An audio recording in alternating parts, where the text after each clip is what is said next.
చిల్లన్నారు మీరు దొంగ నా కొడుకులరా మీరు దేశాన్ని ఉంచే నా కొడుకులు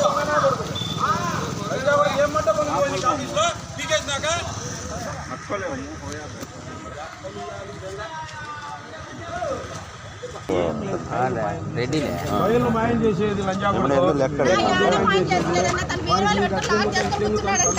అక్కడ పెట్టింది ఎంత అడిగినాడుగా? 3 లక్షలు అడిగినాడన్న.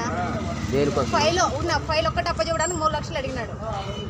ఫైల్ ఒక్కటి నా ఒరిజినల్ ఫైల్ ఉంది, దాబెట్టేస్తున్నారు. అదొక్కటి ఫైల్ అప్పచెప్పడానికి 3 లక్షలు అడుగుతున్నాడు. ఇప్పుడు ఎక్కడి నుంచి తెచ్చిస్తాము? ఏదో పని చేసుకుని బతుకుంటాం, కూలి నాలి ఎక్కడి నుంచి వస్తుంది డబ్బులు? మనకి రాదు కదా.